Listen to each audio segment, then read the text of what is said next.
안녕하세요. 오늘도 사연살롱을 찾아주셔서 감사합니다. 저는 40대 초반 고2, 고1 남매를 혼자 키우고 있는 돌싱맘입니다.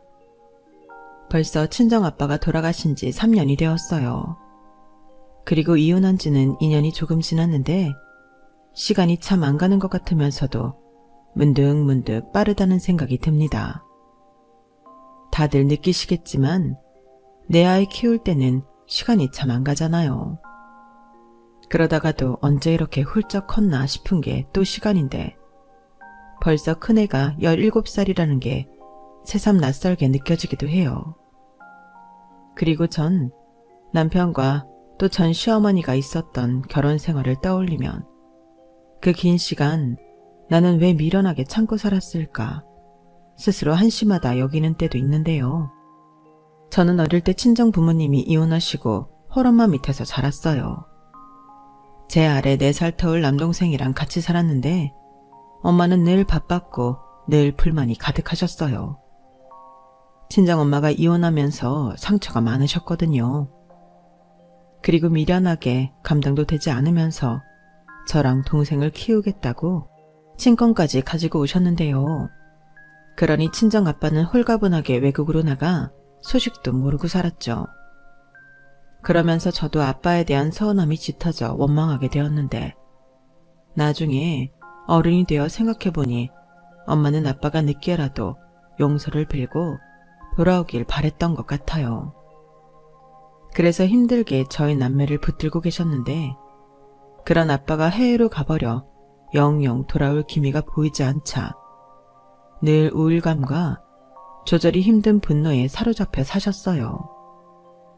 그리고 그게 문제가 되었던 건지 제 나이 고2 때 엄마가 쓰러지셨는데요. 저는 평상시 그냥 엄마가 당신 성격에 속병을 키운다고 생각했는데 사실은 그게 큰 병이었더라고요. 엄마가 쓰러져 뒤늦게 간 병원에서는 손도 대지 못할 정도로 엄마 몸이 엉망이라고 했는데 어떻게 사람이 이 정도가 될 때까지 병원에 안 갈 수 있냐고 의사 선생님은 자신의 의사가 된 이후 이런 환자는 처음이라며 화를 낼 정도였어요. 그렇게 엄마는 온몸에 암세포가 퍼져 보름 만에 돌아가셨는데요. 그때 저도 동생도 충격이 컸어요. 그리고 저희 남매는 각자 저는 이모에게 동생은 삼촌에게로 가서 컸고 대학은 꿈도 꾸지 못해 일찍 취업해 독립해 살다가 전 남편을 만나 연애를 했어요. 물론 제가 연애할 여유가 있는 사람은 아니었는데 워낙 외로움도 잘 타고 마음 깊은 곳에 가족에 대한 원망과 그리움이 크다 보니 남편과 있는 시간이 마음 편하고 좋았죠. 그리고 전 남편은 사정이 딱한 저를 참 따뜻하게 품어준 사람이었는데요. 그렇기 때문에 저는 늘 전 남편과 붙어있고 싶었어요. 이 남자 옆에 있으면 안정감이 들고 나라는 사람도 사랑받는 여자라는 느낌이 들어 좋았는데 너무 붙어있던 게 문제였을까요? 아이가 먼저 저희를 찾아왔죠. 그렇게 저는 결혼하게 되었고 시어머니의 가진 구박을 견뎌야 했는데요. 시어머니는 제가 당신 아들 앞길을 막았다며 저를 향한 원망이 대단하셨어요. 아이까지 생겼으니 결혼을 안 시킬 수 없고 제가 일부러 자기 아들 잡으려 몸을 굴렸다고 생각하시는 분이셨죠. 아, 금쪽 같은 내 아들 앞길을 저것이 지 몸 관리 제대로 못해 막았어. 내가 이 꼴을 보려고 옥이야 금이야 내 아들을 키운 게 아닌데. 하나님 아버지, 이 억울함을 어찌하나요? 이렇듯 모든 화살은 저에게로 쏘시며 저는 졸지에 앞길 창창한 사람 발목 잡은 꽃뱀 같은 여자가 되었어요. 하지만 그래도 남편은 늘 제 편을 들어주고 자기 엄마에게도 맞서며 그나마 저를 보호해 주려고 했는데요. 그것도 영원하지는 않더군요. 제가 둘째를 낳고부터는 남편 역시 하는 일이 잘 되지 않아 밖으로만 나돌았어요. 술과 도박에 빠져 인생 한방 인생 역전 같은 허황된 꿈만 쫓았는데, 그래서 매일 저는 아이들을 위해 밤이고 낮이고 심지어 새벽까지도 일만 해야 했었죠. 아이들이 고맙게도 공부를 참 잘했거든요. 그래서 저라도 열심히 벌어 아이들 학원비와 학비만큼은 무슨 일이 있어도 해결하고 싶었는데요. 남편은 그런 속도 모르고 제가 아둥바둥 벌어오는 돈을 탐하곤 했어요. 자기가 한 방에 터뜨려 호강을 시켜준다는 거였는데 말도 안 되는 소리죠. 그래서 저는 늘 돈을 집에 두지 않았어요. 은행이 가장 안전한 곳이었죠. 게다가 혹시 몰라 카드도 만들지 않았는데요. 그렇다 보니 남편이 저한테서 돈을 뺏어갈 수는 없었어요. 그러니 늘 남편은 불만이 많았고 작은 애가 초등학교에 들어갈 즈음에는 저도 지쳐 사내 만에 이혼도 진지하게 고민하던 저였는데 제가 또 이혼하려고 이혼 서류를 내밀면 남편은 그제야 잘못했다고 빌고 반짝이긴 했지만 나가서 돈도 벌어오고 노력하는 모습으로 제 마음을 흔들었어요. 그리고 남편의 그런 모습에 시어머니는 집안에 여자가 잘못 들어와 자기 아들이 기가 죽어 저러고 산다며 저를 탓하셨는데 시어머니도 정말 지독한 사람이었어요. 자기는 힘들어서 못한다고 작은 집에 몰아준 제사를 전부 가지고 오셔서 저 혼자 다 하라고 시키셨는데요. 며느리가 저 혼자도 아니었거든요. 하지만 제 손이 형님은 시어머니와 앙숙인 관계로 시댁의 얼굴을 비추지 않았는데 저도 결혼식 때 얼굴을 한번 보고는 이혼하는 그날까지 형님 얼굴은 본 적도 없을 정도예요. 그러니 형님과 시어머니 관계는 말할 것도 없었는데 그렇게 앙숙이면서도 당신 아들이랑 살려면 돈이라도 보내야 한다고 꼬박꼬박 50만 원씩 뜯어내던 분이셨어요. 그 돈을 형님이 드리는 건지 아니면 아주버님이 드리는 건지 모르지만 그 돈은 매달 꼬박꼬박 입금이 되고 있는 것 같았어요. 그리고 50만 원 액수도 형님네가 아닌 시어머니 결정하신 건데 큰아들이니 그 정도는 받아야 한다고 생각하셨답니다. 그리고 저희는 둘째니 매달 30만 원에 이렇게 제사나 명절 때 제가 와서 몸으로 떼우라고 하셨는데요. 그래서 아무런 눈치도 보지 않고 저에게 제사와 차례 준비를 떠넘기셨어요. 그리고 당신은 조상님 제사를 가져왔다는 명분으로 선산지분을 모두 챙겨 당신 이름으로 돌리셨는데 재주는 곰이 부리고 돈은 주인이 받는다고 시어머니는 손 하나 까딱하지 않고 당신 입속을 챙기셨죠. 이렇듯 저의 시어머니는 돈이라면 아주 환장하는 양반이었는데 저한테 툭하면 이게 다 내가 니들 생각해서 제사 가지고 온 거야. 내 앞으로 해놓은 선사는 결국엔 우리 둘째 아들 거고 너도 그 덕을 볼 텐데 세상에 공짜 있니? 그러니 힘들다 억울하다 생각 말고 정성으로 차려. 네 형님한테 안 뺏기려면 너도 성의를 보이란 말이야. 저는 저 말을 듣고 어이가 없었네요. 세상엔 공짜가 없다면서 시어머니 당신은 날로 드셨잖아요. 그리고 왜 자꾸만 형님과 저를 경쟁하는 사이로 만드는 건지. 원래도 싫은 사람이었지만 저는 시어머니의 검은 속을 보고 없던 정도 떨어졌어요. 그리고 그뿐만이 아니었죠. 형님과 사이가 안 좋기 때문에 아주 사소한 잔심부름도 미안한 기색 없이 저에게 시키셨는데요. 병원 예약부터 김장 같은 것도 온전히 제 몫이었어요. 당신 아들 발목 잡은 대가라고 하시면서요. 하지만 그것도 한두 번이지. 남편이 남편 같지도 않은데 그걸 다 하는 여자가 어디 있나요? 특히나 사내 만회할 때는 내가 왜 그걸 하냐고 시어머니에게 따지기도 했는데요. 그러면 시어머니는 또 자기 아들 인생을 망쳐놓고 제가 며느리 도리도 하지 않는다며 신세 한탄을 늘어놓으셨는데요. 솔직히 그런 건 무시하면 그만이었어요. 그렇게 몇 번 저에게 당한 시어머니는 이젠 약발이 먹히지 않는다는 것을 알고 그 특유의 갈라지는 목소리로 고래고래 소리를 지르셨는데 며느리 짬밥이라는 것이 정말로 있는 건지 그것도 무섭지 않더군요. 특히 정말로 남편과 갈라서야겠다고 결심을 했을 때는 목소리도 듣고 싶지 않아 전화도 받지 않았는데요. 그러면 시아버님이 나서서 이 일을 해결하려 하셨어요.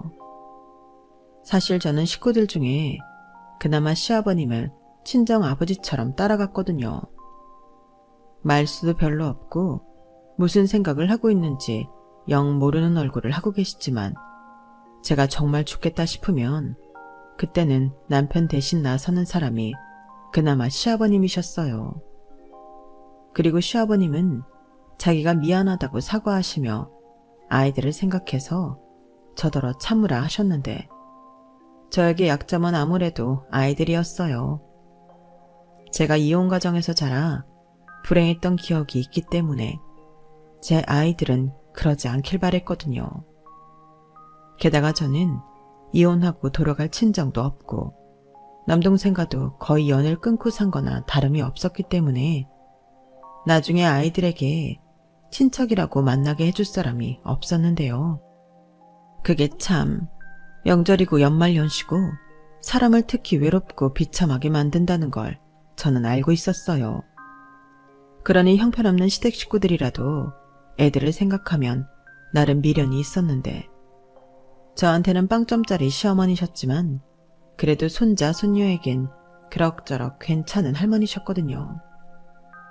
그렇게 울며 겨자 먹듯 또 제 스스로 합리화하며 여러 번의 이혼 고비를 넘겼고 거의 포기하며 10년 넘게 살았어요. 지금이야 또 제 사연을 듣는 제3자인 분들은 그걸 왜 참고 살아? 진작 이혼했어야지 라고 하실 게 분명할 텐데 저는 미련하지만 다른 여자들도 다 그렇게 사는 줄 알았네요. 네, 제가 바보였죠. 아이들 때문이라고 말은 했지만 이혼을 하기가 무서웠던 것도 사실이었어요. 어쩐지 제가 저희 엄마의 길을 그대로 걷는 것 같았거든요. 저는 엄마처럼은 살고 싶지도 되고 싶지도 않았어요. 그리고 아이들이 전부 중학생이 되었을 즈음 남동생의 연락으로 저희 남매는 참 오랜만에 재회를 했죠. 남동생은 그동안 제가 참 걱정되고 보고 싶었다고 했는데 다행히 동생은 잘 자라 회사도 좋은 데 다니고 나름 성공한 모습이었어요. 삼촌이 그래도 나 많이 챙겨줬어. 싫다고 하는데도 공부시키고 과외도 붙여주고 꿈도 없어서 배회했는데 좋아하는 것도 찾아주면서 진로 결정에도 도움을 많이 줬거든. 그래서 공부하고 대학 가고 군대 가고 또 취직하고 그러다 보니 시간이 이렇게나 흘렀네. 누나는 그동안 어떻게 지냈어? 나도 뭐 잘 지냈어. 결혼도 했고 남편이랑 애들이랑 그럭저럭 잘 살거든. 다행이다. 나는 사실 누나 걱정 많이 했거든. 이모가 생활이 넉넉한 편은 아니었잖아. 그리고 삼촌한테서 누나가 독립해서 나갔다는 소식은 듣긴 했는데 동생은 차마 뒤에 말을 하지 못하고 말끝을 흐렸어요. 아마도 제가 어렵게 살고 있을 거라고 생각했던 거겠죠. 그래서 나름 자기가 성공해서 저를 돕겠다는 마음으로 열심히 살았다고 했어요. 그래서 대기업 연구원으로 연봉도 꽤 높고 대출이 있긴 하지만 직장만도 했다며 도움이 필요하면 언제든 연락하라고 명함을 주는데 그땐 기분이 참 묘하더군요. 분명 기쁘기도 했는데 왠지 모를 창피함도 있었어요. 나도 동생처럼 잘 사는 모습을 보여줄 수 있으면 얼마나 좋았을까. 뭐 그런 한심한 생각을 했는데 그래서 명함을 받아놓고 제가 먼저 연락하는 일은 없었죠.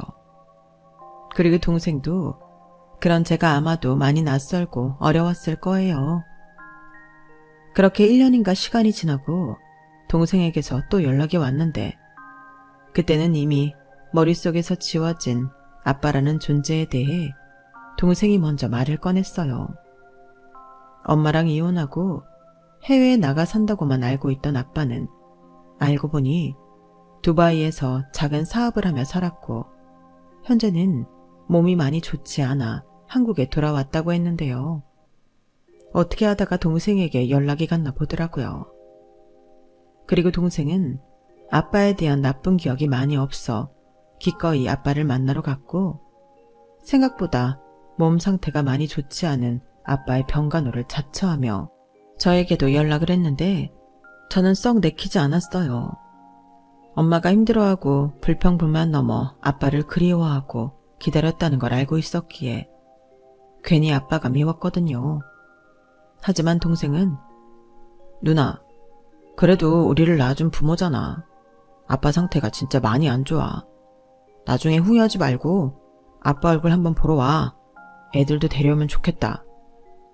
라고 했는데 마지못해 저만 아빠가 입원해 있다는 병원에 갔었네요. 솔직히 아빠의 얼굴은 이제 기억조차 나지 않을 만큼 다 잊었는데 앙상하게 뼈만 남고 검게 그을린 피부를 보니 눈물이 먼저 맺히더군요. 하지만 저는 제가 왜 그러는지 저도 제 감정을 이해하지 못했어요. 하지만 아빠는 그런 저를 단번에 알아보시고 하염없이 이리 오라며 손짓하셨는데 발이 움직이지 않았어요.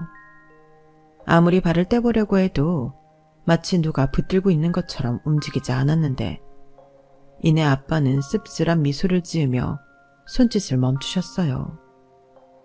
그렇게 저는 제 친정 식구들과 어색하고 불편한 재회를 했어요. 하지만 그래도 핏줄이라고 신경은 계속 쓰였는데 친정아빠도 나름 해외에서 고생도 많이 하고 저희 남매 걱정에 어떡하든 돈을 보내고 싶어 한국에 있는 가족들에게 돈을 송금하기도 했는데 그게 알고 보니 중간에서 저희에게 전달하겠다고 했던 친척들이 가로채고 저희한테 줬다고 거짓말을 했다더라고요. 그리고 한참 지나고 나서야 엄마가 죽고 저희 남매가 헤어져 지냈다는 걸 알았는데 그때는 일이 너무 커지고 바빠 한국으로 돌아갈 수가 없었다며 뒤늦게 눈물의 사과를 하셨는데 그때 제 마음의 앙금이 풀어졌어요. 저도 결혼해서 남편과 부부 문제로 사내 만회하는데 아빠의 입장을 이해할 수 있겠더라고요. 그렇게 조금씩 우리 가족은 진짜 가족이 되어갔는데 시간은 저희 남매를 기다려주지 않더군요. 아빠는 급하게 상태가 나빠지셨는데 나중에 합병증까지 생겨 정신을 잃으셨고 그러는 가운데 기계장치에 의존해 겨우 연명하다 결국엔 저희 남매 손을 잡고 세상을 떠나셨어요. 그렇게 빈소가 차려지고 세상 불편한 장례식이 시작되었죠. 아주 오랫동안 보지 못했던 친가 쪽 친척들은 죄다 저희 남매를 힐끔거리고 좋지 못한 시선으로 봤는데 남동생이 그러더라고요. 아마도 아빠가 남긴 유산 때문에 그런 것 같다고요. 하기사 조카한테 갈 돈도 중간에서 가로채는 사람들인데 그들 입장에서는 갑자기 나타난 자식들이 좋게 보이진 않았겠죠. 그리고 그 빈소에는 무슨 바람이 불었는지 남편과 시어머니도 참석해 조문을 했는데 그래도 그땐 팔은 안으로 굽는다고 평소 원수 같은 인간들이지만 고맙더군요. 게다가 시어머니는 빈소에 사람이 너무 없다며 이틀 내내 발걸음을 하셨는데 그래도 시어머니라고 며느리를 다 챙겨주시네 하며 감사한 마음이 절로 들었어요. 하지만 저희 시어머니가 그런 훌륭한 인성을 가진 사람이 아니잖아요. 당연히 꿍꿍이가 있었는데 그건 역시나 돈이었어요. 첫날 조문하고 식사를 하는 중 친가 친척들이 하는 유산 이야기를 들었더라고요. 그리고 행여 제가 눈알합시고 장례 비용을 부담할까봐 그것까지도 코치하려 오지랖을 부리셨어요. 있잖니? 너 행여라도 네가 장례식 비용 낼 생각은 하지도 마라. 보아하니 네 동생 잘 사는 것 같은데 원래 이런 건 장남이고 상주가 나서서 내는 거야. 너는 출가 외인이다? 부의금만 딱 챙겨서 입 닦아. 네? 어머니도 참. 그런 건 제가 동생이랑 알아서 할게요. 알아서 하긴 뭘 해. 어차피 니들 거의 남처럼 살았잖아. 자고로 돈 문제만큼은 핏줄이고 뭐고 없는 거야. 내 말 무슨 뜻인지 알지? 손님이라도 많으면 또 몰라. 이건 순전히 파리만 날리는데 저것들 전부 돈이란 말이지. 내가 오죽하면 여기 와서 삼시세끼를 다 먹겠니? 그거였어요? 저는 또 어머님이 손님이 너무 없다고 저 생각해서 그런 줄 알았는데요. 물론 그 마음이 제일로 크지. 너는 사람을 뭘로 보고 그러냐? 그리고 내가 참 궁금했는데 네 친정아버지 병원에서 돌아가셨지? 그럼 그 병원비는 어떻게 했어? 설마 너도 냈니? 어머니, 제발 그만 좀 하세요. 누가 냈든 어머니랑 상관없잖아요. 제가 무슨 시댁 재산 빼돌려서 저희 아빠 병원비랑 장례식 비용을 내나요? 아니면 그이가 벌어오는 돈으로 했을까 봐요. 벌어도 제가 더 벌고요. 이런 문제는 제가 알아서 해요. 시어머니는 제가 너무 짜증 섞인 말로 경멸하듯 말하니 주변 시선을 의식하고는 헛기침을 하며 주변 눈치를 봤어요. 그리고는 더 작은 목소리로 내가 너 걱정해서 하는 소리야. 미우나 고우나 너는 내 식구인데 나보다 못한 니네 친정 사람들한테 이용당하지 말라고! 라고 하셨는데 그냥 인간적으로 경멸스러워서 상대하지 않았어요. 뒤도 돌아보지 않고 저는 제 일만 하려 했는데 포기를 모르는 집요한 시어머니는 저를 졸졸 따라다니며 앵무새처럼 같은 말을 반복하셨고 저도 참다 그만 좀 하라고 큰 소리로 짜증을 냈는데 그걸 남동생이 다 보고 있었더라고요. 솔직히 그때는 쥐구멍이라도 있으면 숨고 싶었어요. 대단하게 잘해준 거 없는 누나지만 동생한테 그런 창피한 모습은 보이고 싶지 않았거든요.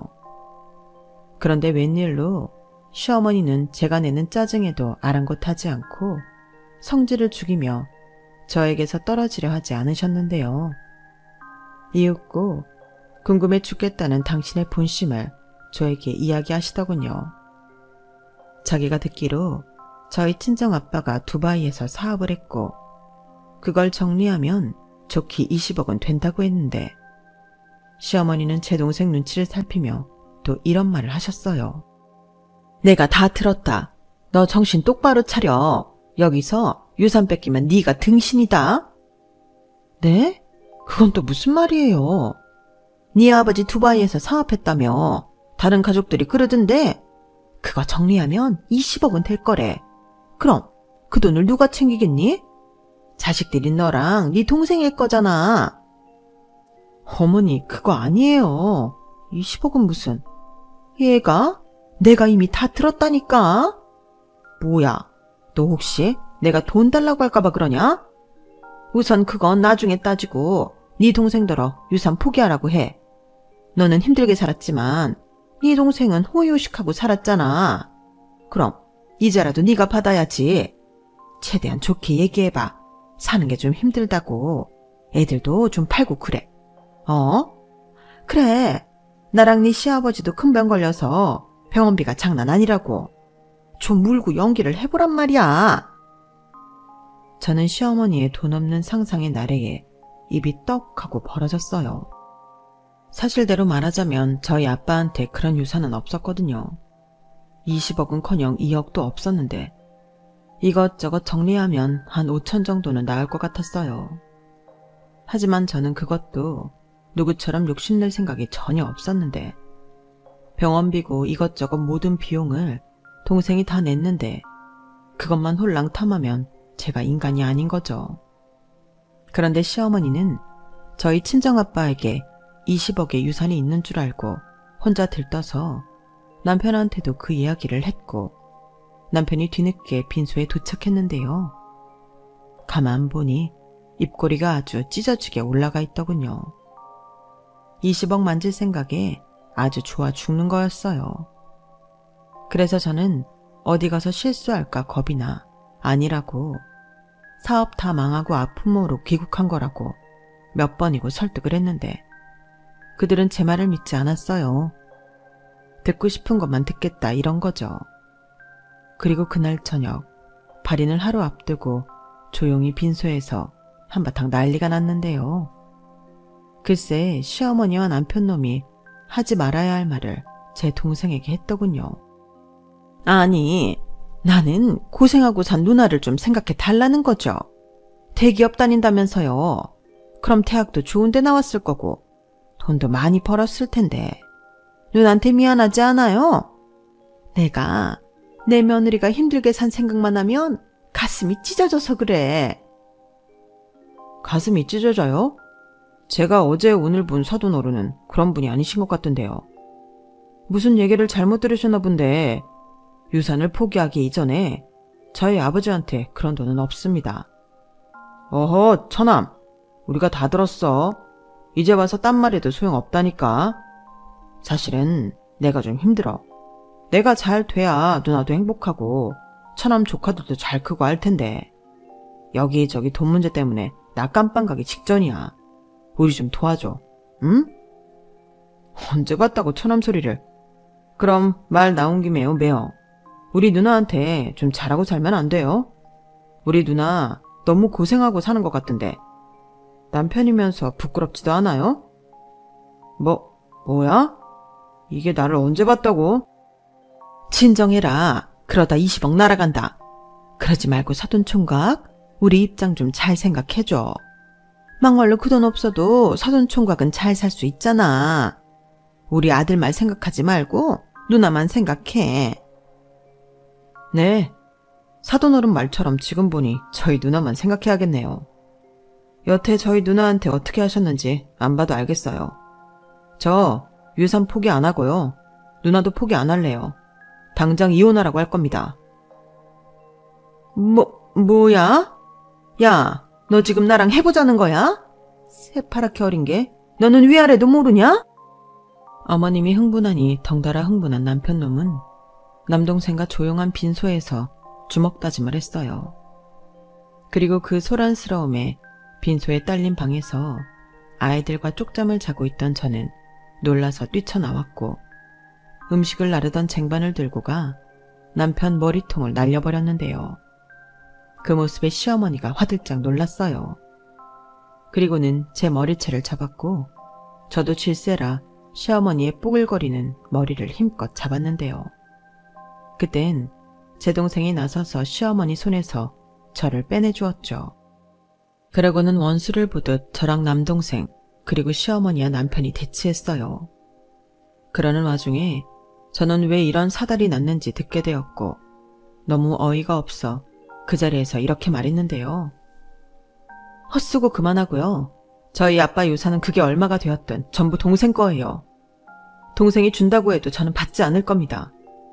저도 염치가 있어요. 누굴 자기들이랑 같은 급인 줄 알아요? 그러니 김치국 그만 마시고 당장 돌아가요. 그리고 당신 딱 기다려. 이젠 진짜 이혼하자. 미쳤냐? 내가 20억을 두고 너랑 곱게 이혼하게? 다 이혼하고 싶어? 그럼 그 중에 10억 나한테 줘. 고아 같은 너랑 내가 산 세월이 얼마냐? 그 정도 보상은 있어야지. 보상 같은 소리 하네. 보상은 내가 받아야지. 네가 나한테 해준 게 뭐가 있니? 그래도 인간 하나 보고 한 결혼이었는데 그것도 오래 못 갔잖아. 됐고 소송할 테니 준비해. 10억? 나도 구경이나 해봤으면 좋겠다. 저는 정말 이젠 끝이다 하는 마음으로 내질렀어요.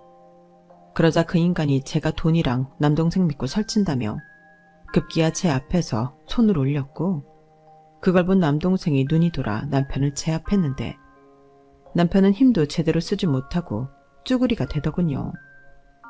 사실 저희 남편은 삐쩍 말라서 힘이라고는 없는 인간이었거든요. 그래도 연애하고 신혼 때까지만 해도 살이 좀 있는데 키도 작은데 살까지 빠지니 인간이 참 없어 보였어요. 그에 반면 제 동생은 키도 183에 딱 봐도 관리하는 몸이었는데요. 이건 뭐 처음부터 게임이 되지 않았죠. 그러자 이번엔 시어머니가 제가 휘둘렀던 쟁반으로 제 동생 등짝을 내리치셨는데 그땐 저도 가만히 있지 않고 시어머니를 밀쳤어요. 그러자 시어머니가 아이고 며느리가 시애미를 잡네. 밖에 사람 없나요? 이 콩가루 집안 남매가 사람을 잡아요. 라며 소리를 지르셨는데 그때 큰아들이 이렇게 말했어요. 할머니 소용없어요. 제가 아까부터 동영상 다 찍었고요.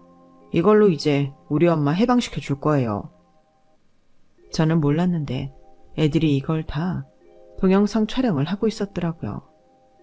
그리고 손주한테만큼은 잘했던 시어머니는 충격을 받으신 건지 넋을 놓고 눈만 깜빡깜빡 하셨는데요. 저희 남편은 저랑 제 동생을 폭행으로 고소하겠다고 난리를 쳤어요. 그렇게 막장 집안 싸움이 시작되었죠. 저는 동생의 적극적인 권유로 유명 로펌의 이혼 소송까지 같이 의뢰했는데 저희 아빠의 유산이 거의 없다시피 하다는 사실을 뒤늦게 한 남편이 싸울 가치도 없다며 이혼을 받아들였어요. 그러면서 돈도 없는데 남동생만 믿고 까분다며 저더러 멍청하다고 했는데요. 제가 얼마있지도 않은 아빠 유산까지 넘기려 하니 저한테 나중에 후회할 거랍니다. 후회하고 자기를 찾아와도 소용없으니 애들 전부 데리고 자기 인생에서 꺼지라고 했는데 애비 노릇도 하지 않으려는 인간에게 저는 아무런 미련 없어 가지고 있던 거 전부 다 들고 그놈이랑 이혼했어요. 그놈은 재산 분할해야지 왜 다 가져가냐고 지랄 발광했지만 생활비도 뜨문뜨문 가지고 오고 제가 모든 걸 해결하며 살았다는 게 통장 거래 내역에 다 드러나 얼마 있진 않았지만 전세 보증금은 온전히 제 몫이 되었어요. 그리고 그놈에게 양육비 필요 없으니 죽을 때까지 얼굴 보이지 말라고 했는데요. 그때 마음을 아주 굳게 먹었죠. 무슨 일이 있어도 애들은 잘 키울 거고 저 역시 애들 옆에서 오래오래 살 거라고요. 그런데 동생이 먼저 저에게 손을 내밀었고 이제라도 같이 살자고 했는데 동생한테는 아주 오랫동안 연애를 한 여자가 있었어요. 그리고 2년 정도 후에 결혼을 할 생각인데 그때까지만 가족으로서 같이 살자고 하더군요. 그래서 저도 좋다고 했어요. 동생한테 뜨신 밥 한번 해주지 못했는데 장가 가기 전에 뭐라도 해주고 싶었거든요. 그리고 동생은 저 몰래 제 통장에 1억이라는 돈을 넣었는데요. 그 사실을 나중에 알고 불처럼 화를 냈어요. 야, 너 누나가 그런 사람으로 보여? 아님 불쌍해 보이니? 그래서 같이 살자고 하고 1억을 내 통장에 넣은 거야? 누나, 진정해. 내가 설마 그렇게 생각했겠어? 나는 그냥 누나도 그 정도는 받아야 한다고 생각해서 그랬어. 사실 나 누나가 이모네 집에서 고생하면서 사는 거 알았거든. 근데 나는 힘이 없어서 누나를 도울 수 없었잖아. 그래서 나중에 누나 만나면 준다고 모은 돈이야. 물론 그 돈이 1억은 아니고 아버지 유산 얼마 되진 않지만 똑같이 나눠야지. 누나도 딸이잖아. 그리고 나도 늦었지만 삼촌 노릇 하고 싶고. 저는 동생의 말에 눈물이 먼저 나와 더는 화를 내지 못했어요. 그리고 동생은 잘 사는 모습으로 그 돈 갚는 걸 대신해달라고 했는데 애들을 생각해 그러고 싶었죠. 그리고 제가 잘 살아야 동생과도 앞으로 자주 보고 살 수 있다고 생각했는데요. 그날 이후 제 인생은 조금씩 변했어요. 저는 동생 결혼할 때 제대로 누나 역할을 하고 싶다는 마음과 아이들을 위해서라도 저는 성공하고 싶었어요. 그래서 아주 오래전부터 꿈만 꾸던 가게를 차렸고 제 가게는 제 꿈이 가득한 카페였는데요. 딸아이가 큰 도움이 되었어요. 원래도 손재주가 좋고 사진이며 컴퓨터며 못하는 게 없었는데 어찌나 야무지게 홍보 영상을 만들어 인터넷에 올리던지 그 덕을 아주 톡톡히 봤다니까요. 그렇게 순식간에 오픈한 지 얼마 되지도 않았는데 사람들이 몰려왔고 저는 너무 기쁘고 감사한 마음에 서비스도 주고 매 순간 친절한 응대를 했는데 그게 또 좋은 이미지가 되어 제 가게는 잘 되었어요. 덕분에 투자한 돈도 전부 뽑았고 저는 매달 1,000만 원 가까이 되는 순수익을 올렸는데 너무 바빠서 직원을 둘 수밖에 없겠더라고요. 그래서 저는 다른 것보다 인성과 인상이 좋은 직원 위주로 뽑아 지금까지도 가게를 잘 운영하고 있는데요. 이제 며칠 뒤엔 동생이 장가를 가는데 동생 신혼집에 5,000만 원을 보태줬어요. 사실 제가 받은 돈이 더 많지만 나중에 차차 더 많이 갚아줄 생각입니다. 그리고 어디서 제 소식을 들었는지 이젠 완전 거지꼴이 된 남편이 제 가게에 찾아왔는데요. 정말이지 그땐 귀신을 본 것처럼 너무 놀랐어요. 그런데 이 인간이 가게 차릴 돈이 어디 있었냐며 또 난리를 치기 시작했고 급기야 경찰서까지 가게 되었는데 이혼한 마당에 경찰서까지 가게 되다니 너무 짜증이 나더라고요.